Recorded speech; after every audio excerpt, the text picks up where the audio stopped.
It had been a long time coming. After years of working overtime shifts and juggling city life, I finally managed to take a break with my wife Layla and our 12-year-old son, Eli.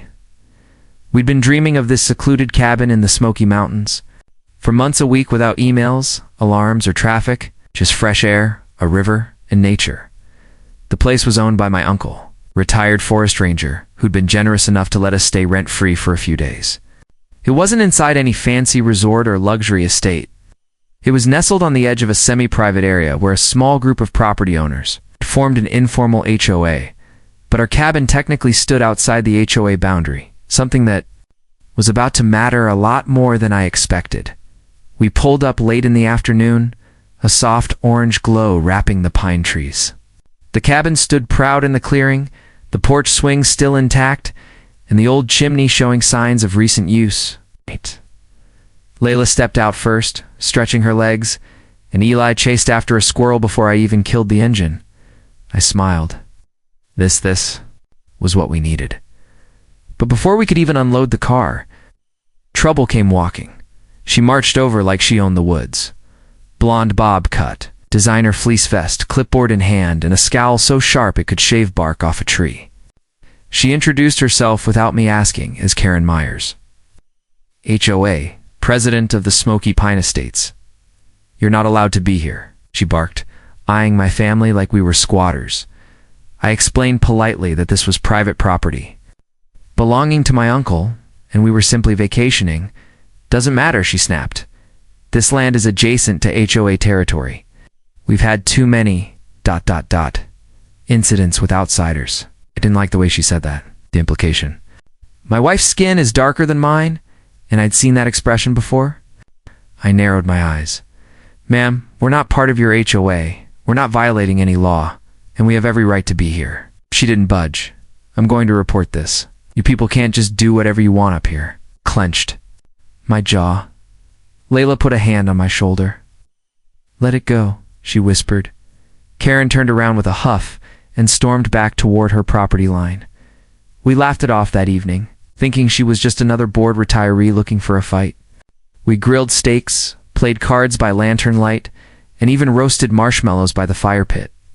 The stars were out, the night was cool, and it felt like peace had returned. Until the next morning, we were outside enjoying breakfast delight playing.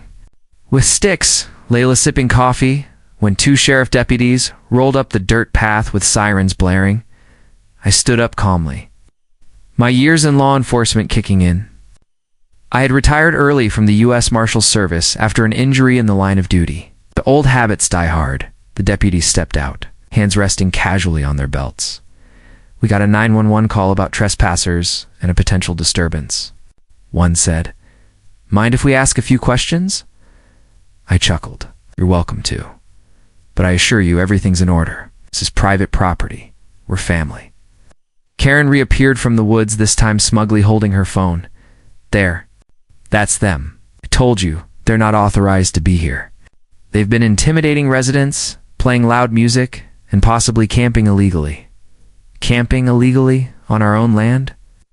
The taller deputy looked at her. "Ma'am, do you have any proof of your claims?" "I don't need proof," she barked. "They don't belong here." Now, that was it. I stepped forward slowly and pulled out my ID from the secure pouch in my jacket. "My name's Adam Ruiz, former U.S. Marshal, badge 77,819. I'm not just some random camper. I know the law. Yeah. And you're dangerously close to wasting law enforcement resources because you don't like the look of my family." He exchanged a glance. Karen's face dropped. "I also have documents proving my uncle's ownership of this land, plus written permission for us to stay here. You want to see those too?" The shorter deputy raised a hand. "No need, sir. We're satisfied." But Karen wasn't done. "You're just going to believe them over a long-time resident of this community. This is my neighborhood." The tall deputy sighed. "Ma'am, you placed a false report. There's no disturbance, no trespassing, and no criminal activity. If you continue this behavior, you may face legal consequences yourself." Karen turned beet red. "You're all making a mistake," she snapped, storming off again, but this time. The deputies weren't laughing. They watched her go, then turned back to me. We get folks like her sometimes, one said. Sorry, you had to deal with that. Not your fault, I replied. But thank you. They left shortly after. Layla walked up beside me, wrapping her arms around mine. That was intense. I've handled worse. I smiled, but I've got a feeling this isn't the last we've seen of her. Layla nodded. She didn't look like the type who gives up easily. We returned to our porch, but the mood had shifted. I was on alert now. Karen wasn't done. Neither was I. She thought she was dealing with a clueless tourist family. She didn't know she was messing with a former U.S. Marshal. I was about to teach her what that meant. Asterisk, the next 2 days passed with a quiet tension hanging in the air. We tried to enjoy ourselves hiking with Eli, skipping stones on the creek, reading by the fire, but I couldn't shake the feeling Karen wasn't finished. People like her rarely retreat quietly, especially not when they think they've been embarrassed. And I was right. It started with strange noises at night. First, it was branches snapping. Then a flashlight beam swept across the back window of the cabin. Stepped outside with my own flashlight and scanned the woods. Nothing. No footprints. No broken fence.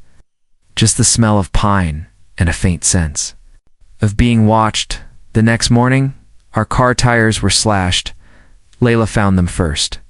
Adam, come here now. I came running. All 4 tires had long, clean slices. Definitely intentional. Not an animal. Not road damage. This was targeted. I looked around. No cameras, of course. Layla stared at me. You think she... Don't think, I said. I know. I didn't bother calling the local sheriff again. I knew Karen had friends in the HOA, and possibly even some sway over the smaller town officials.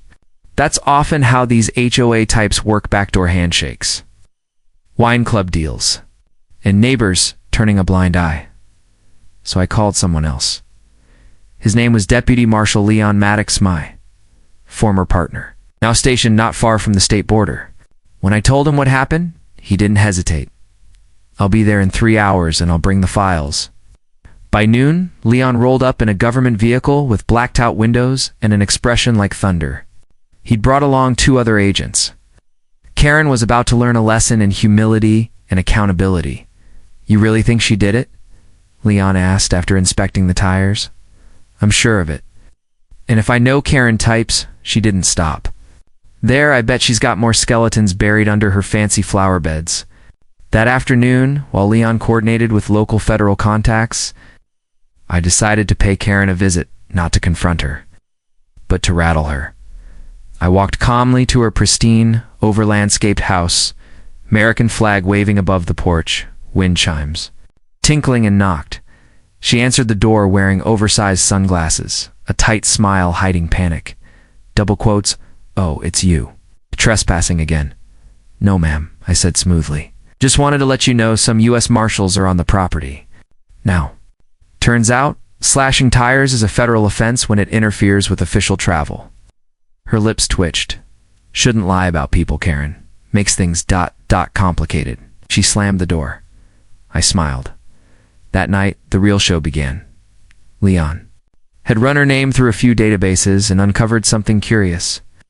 Karen had filed dozens of complaints against renters, minority families, and travelers over the past 5 years, all with the local HOA board, many of which were riddled with racist language, false accusations, and unfounded legal threats. In one case, she'd even driven a young military couple away from their new home by calling Child Protective Services on them.